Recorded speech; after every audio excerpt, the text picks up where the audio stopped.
Good morning all of you. आज हम लोग इंटरनेशनल फाइनेंस मैनेजमेंट की 43 ई लेक्चर की क्लास ले रहे हैं जो कि रिलेटेड है ग्लोबल फाइनेंशियल मार्केट से। आज के लेक्चर के अंदर हम कुछ रिसेंट डेवलपमेंट्स पढ़ेंगे ग्लोबल फाइनेंशियल मार्केट के। पिछले लेक्चर्स के अंदर हम लोगों ने जो थ्योरीज थी, purchasing power parity theory, interest rate parity theory, balance of payment theory, उसके बारे में हमने पिछले लेक्चर्स में कम्प्लीटली डिटेल में पढ़ लिया है। अब इस लेक्चर के अंदर हम ग्लोबल फाइनेंशियल मार्केट के बारे में डिटेल में पढ़ेंगे जो कि हमारे 43, 44 और 45 लेक्चर्स होंगे।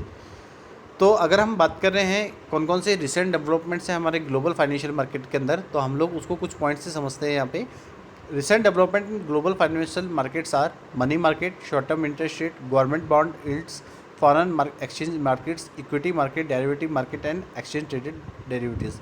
कि अगर हम देखें तो जो ग्लोबल फाइनेंशियल मार्केट के जो रिसेंट डेवलपमेंट है वो मनी मार्केट है, हमारे शॉर्ट टर्म इंटरेस्ट रेट है, गवर्नमेंट बॉन्ड यील्ड है, फॉरेन एक्सचेंज मार्केट्स हैं, इक्विटी मार्केट्स हैं, डेरिवेटिव मार्केट्स हैं और एक्सचेंज ट्रेडेड डेरिवेटिव्स हैं। तो हम लोग इनको समझते हैं क्या क्या हैं ये। तो हमको इनको पॉइंटों के थ्रू समझते हैं कि जो मनी मार्केट है वो किसी इकोनॉमी का वो कंपोनेंट है जो कि प्रोवाइड करता है शॉर्ट टर्म फंड्स को।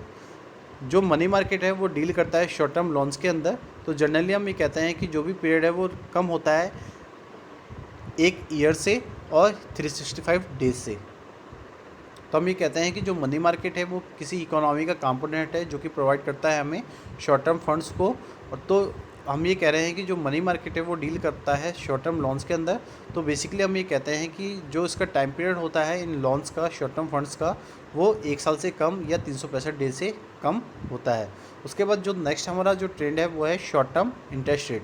Short term interest are the rate at which short-term borrowings are effected between financial institution of the rate at which short-term government paper is issued or traded in the market।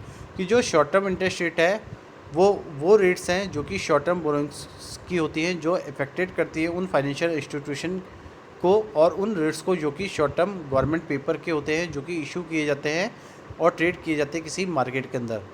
Short term interest rate are generally average of daily rates measure as a percentage. जो short term interest rate हैं वो generally daily rates के average होते हैं, उनको major किए जाते हैं परसेंटेज से। इसके बाद जो नेक्स्ट हमारा ट्रेंड है वह है bond yield. Bond yield is the return an investor realise on a bond.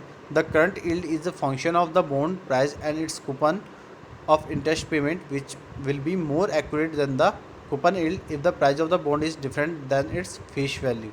कि हम ये बता रहे हैं कि जो बॉन्ड यील्ड है वो एक तरीके का रिटर्न है किसी इन्वेस्टर का जब वो रियलाइज़ करता है किसी बॉन्ड के अंदर। तो जो करंट यील्ड है वो उस फंक्शन को बताते हैं जो कि एक बॉन्ड प्राइस और उसके कूपन के बीच में होता है या इंटरेस्ट पेमेंट के बीच में होता है। तो हम ये कहते हैं कि अगर वो मोर एक्यूरेट है तो जो कूपन यील्ड है तो उससे जो बॉन्ड की जो प्राइस है वो डिफरेंट होगी उसकी फेस वैल्यू से। इसके बाद जो नेक्स्ट ट्रेंड है हमारा वो है foreign exchange market. Foreign exchange market का मतलब क्या है कि foreign exchange market is the market in which foreign currency are bought and sold. Foreign exchange market वो मार्केट्स होते हैं जहाँ पे हम फॉरेन करेंसीज को बेचते और ख़रीदते हैं। The buyers and sellers include individual firms, foreign exchange brokers, commercial banks and the central banks. कि अगर हम ये कहें कि जो बायर्स और सेलर्स हैं हमारे फॉरेन एक्सचेंज मार्केट के अंदर वो हमारे इंडिविजुअल्स होंगे, फर्म्स हो सकती है, फॉरेन एक्सचेंज ब्रोकर्स हो सकते हैं, कॉमर्शियल बैंक्स होती हैं और सेंट्रल बैंक्स हो सकती है। Advertisement like any other market, foreign exchange market is a system not a place. अगर हम एडवर्टाइजमेंट में देखें तो जो फॉरेन एक्सचेंज मार्केट है वो एक अदर मार्केट्स हैं और वो एक सिस्टम है ना कि कोई प्लेस है। मीन्स कि हम ये कहते हैं फॉरेन एक्सचेंज मार्केट, तो जो फॉरेन एक्सचेंज मार्केट है वो एक सिस्टम है ना कि कोई प्लेस है जहाँ पे हम बायर्स और सेलर्स को फॉरेन करेंसी बेच रहे हैं और ख़रीद रहे हैं। उसके बाद जो नेक्स्ट पॉइंट है वो है हमारा equity market. An equity market is a market in which shares are issued and traded either through exchange और ओवर द काउंटर मार्केट। कि हम ये कह रहे हैं कि जो इक्विटी मार्केट वो मार्केट है जहाँ पे हम शेयर्स को इशू करते हैं और ट्रेड करते हैं। और हम ये कह रहे हैं कि ये सब जो हम करते हैं, जो भी हम शेयर्स को इशू या ट्रेड कर रहे हैं वो थ्रू किससे करते हैं, किसी एक्सचेंज से या किसी ओवर द काउंटर मार्केट से। कि हम ये कह रहे हैं कि जो इक्विटी मार्केट है वो मार्केट है जहाँ पे हम शेयर्स को इशू और ट्रेड करते हैं, और ये जो हम अपने शेयर्स को इशू और ट्रेड कर रहे हैं वो किसके थ्रू करते हैं, किसी एक्सचेंज या ओवर द काउंटर मार्केट के थ्रू। उसके बाद है derivative market. The derivative market is the financial market for derivatives, financial instruments like future contract और options which are derived from other forms of asset. The market can be divided into two, that for foreign exchange traded derivatives and that for the over the counter derivatives.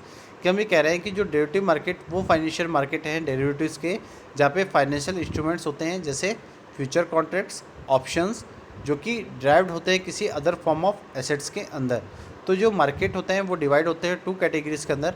पहले कौन से हैं? Exchange traded derivatives, और दूसरे हैं over the counter derivatives.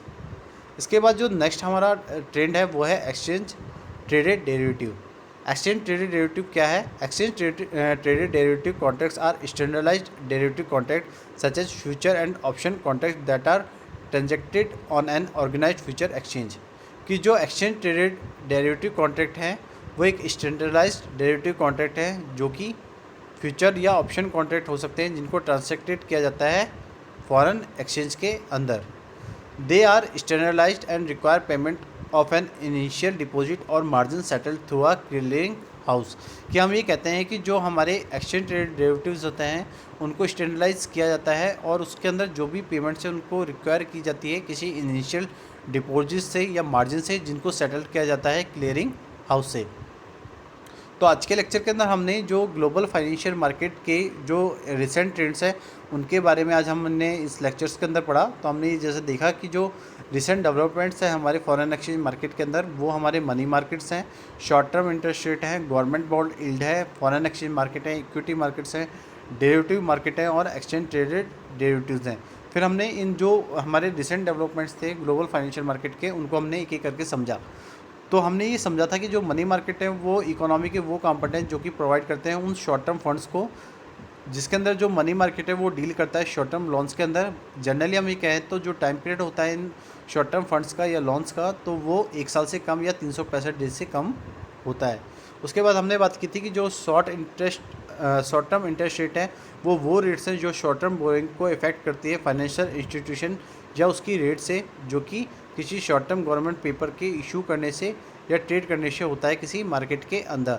तो हम ये कहते हैं कि जो शॉर्ट टर्म इंटरेस्ट रेट है वो जनरली डेली रेट्स के एवरेज की होती है जिनको हम मेजर करते हैं परसेंटेज से।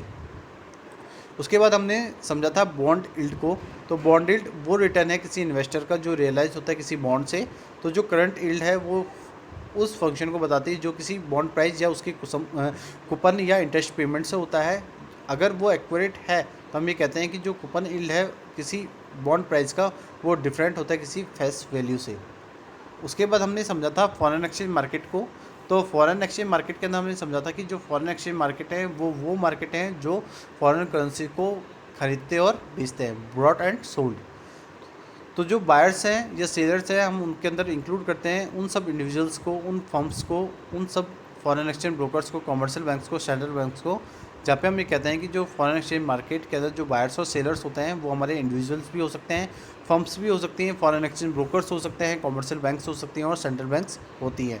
हम ये कहते हैं कि जो मार्केट है फॉरेन एक्सचेंज मार्केट है वो एक तरीके का सिस्टम है, ना कि कोई प्लेस है जहाँ पे जो फॉरेन करेंसीज है उनको ब्रॉट और सोल्ड किया जाता है। वो एक सिस्टम के थ्रू ब्रॉट और सोल्ड की जाती है।